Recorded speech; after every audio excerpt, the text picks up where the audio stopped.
피자 먹어야지. 피자 시켰어요? 피자 도착했습니다. 피자 맛있겠다. 피자 한번 먹어봐야지. 뭐야? 피자 한 조각 어디 갔어? 누가 먹었어요, 피자? 출력 제어 당했습니다.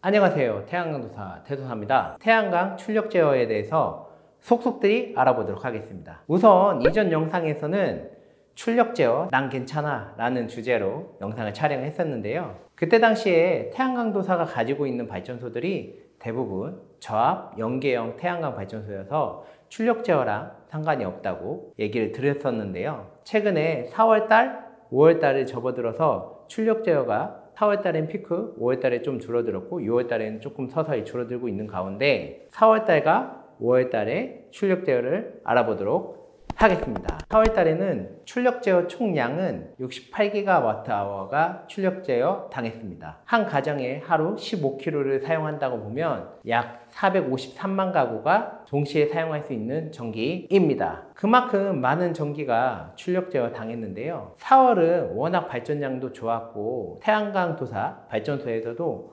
5.7시간만큼 기록할 만큼 역대급으로 발전을 많이 했는데요. 그럼 내 발전소가 실질적으로 출력 제어를 당했다면 얼마나 손해가 났을까? 4월에 출력 제어 당한 발전 시간을 일반 발전소로 환산해 보면 100kW 기준으로 0.85시간 정도 출력 제어를 당했으며 4월 발전량의 15.85%가 출력 제어를 당했다고 보시면 될 것 같습니다. 이 부분은 금액으로 환산한다면 100kW 기준으로 S&P 120원, REC 70원, 가중치 1.2배에서 100kW의 4월 발전량 5.36시간 곱하기 30일 해서 328만 원이 4월 소득이라고 봤을 때 15.85% 약 51만 9천 원이 출력 제어 당해서 받지 못하는 돈이라고 보시면 될 것 같습니다. 이 출력 제어 당했다는 기준은 현재 한전온에 게시한 출력 제어 시간대에 모두 출력 제어를 당했을 때 최대치를 보고 태양광도사가 얘기하는 거고요. 어디 지역의 발전소냐에 따라서 50%가 될 수도 있고 30%가 될 수도 있고 20%가 될 수 있다고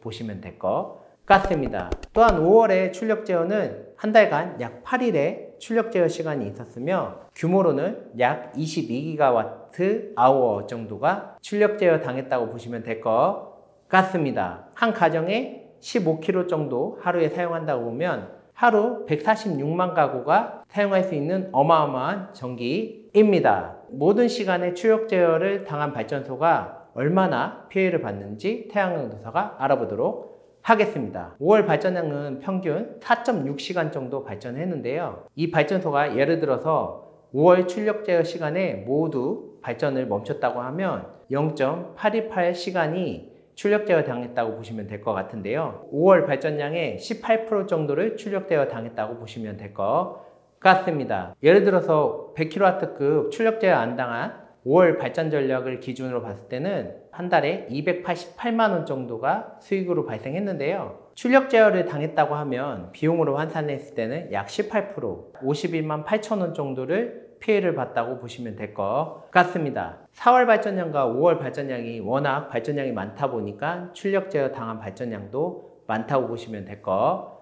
같습니다. 그렇다면 앞으로 출력 제어는 어떤 방향으로 갈 거냐?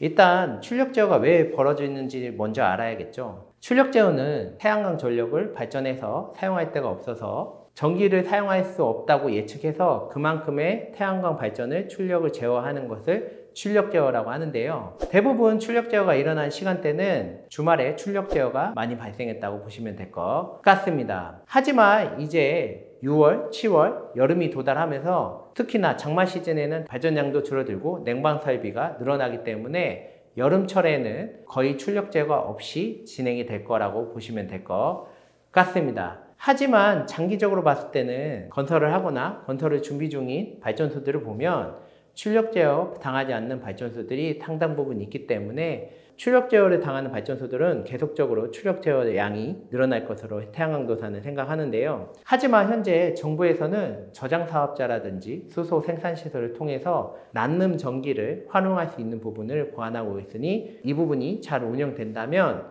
아무래도 출력 제어량은 떨어질 수도 있다고 생각하고 있습니다. 앞으로는 태양광 발전소 건설하는데 출력 제어는 피할 수 없는 부분일 텐데요. 하지만 소형 사업자, 즉 90kW 이하 발전 사업자는 출력 제어 설비를 설치하지 않기 때문에 출력 제어에서 벗어날 수 있기 때문에 90kW 이하 소규모 사업자는 계속적으로 태양광 발전소에 도전하시고, 출력 제어에 피할 수 없는 90kW 이상 발전소, 특히 6월 1일부터는 쪼개기가 금지가 됐기 때문에 90kW 이상 발전소들은 출력 제어 당하더라도 모든 시간에 출력 제어 당하는 게 아니니 고민하지 마시고 태양광 발전소에 도전해 보시길 바랍니다. 태양광 도사 영상을 보시다가 궁금한 점이 발생하면 댓글이나 하단에 있는 이메일로 문의 주시길 바랍니다.